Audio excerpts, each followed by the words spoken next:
Yesterday, Coach Fish referred to Longy as the utility Sam guy. Lange. Yeah, okay. As the utility guy. Is that kind of the role that you envision for him the whole year, that he can just kind of fill into pretty much every spot? Yeah, Sam's done great for us all throughout the spring, all throughout fall. He's earned all those reps, and I think it was the plan was to for the first game, knowing the kind of the temperature, knowing the climate, to have some rotation a little bit the first week, and we'll probably continue that going forward. He's a guy that didn't play much when he first got here. Where's he come the furthest? How has he gotten to this point? Just really sticking with the process and not wavering on that. He's trained like crazy to kind of change his body from where he was when he got here, when he first got here, and he's done really well. Going up against San Diego State's defense line, I mean, just talk about how your guys' line did. Our guys did a great job of communicating. They understood what was coming to them and were able to communicate that and make sure that everyone's on the same page. Bringing the tight the tight ends into combinations when they needed to, and understanding the protections. And there's a lot of communication needs to happen. Baker did a great job making sure everybody's on the same page.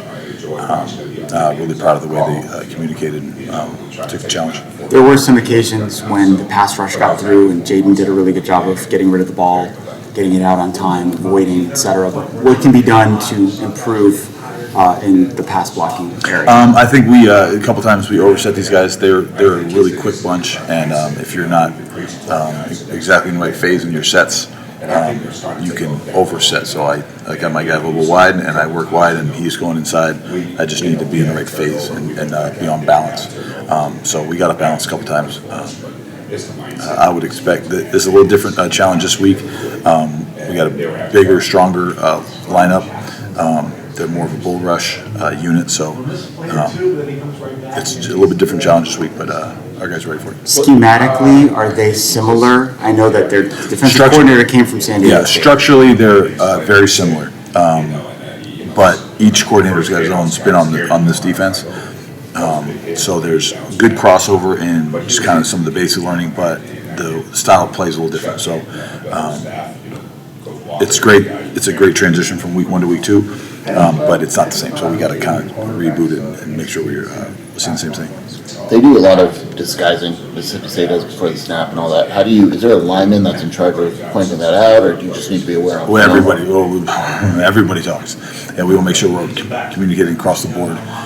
All 5 guys are responsible for communication, so we got to make sure that everything is communicated. If they see something, it's usually across the board that we need to know. So everyone's responsible for communication. What's the identity of a team coached by Mike Leach, in your opinion? I mean, it's the identity of Mike Leach. He plays by his own rules a little bit, and I've got a chance to meet with Coach Leach a couple times. Really cool football mind, just a cool individual. So I'm sure they'll follow that. Do you expect opponents to start covering Jacob Cowan differently now that he's kind of burst onto the scene, as it were? Possibly.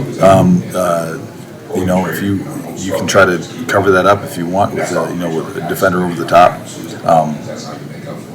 Once you get a defense to start to do that, you get a lot of options on offense. So if they want to take a guy away, we got a lot of options to work with, player-wise, scheme-wise. So I'm okay if that happens. Is Dorian getting more throws than T-Mac, just what the defense is giving you, or do you need to throw more to T-Mac? Yeah, I think our offense is based on scheme, so that could be a week-to-week thing that could change. So that's 1 week of ball, and really that can change from just this defensive scheme. So even though we're playing a very similar defense schematically, structurally, it could be totally different this week just by what the defense is trying to take away or what they're trying to work on. So I wouldn't worry about who's getting the ball, who's getting touches.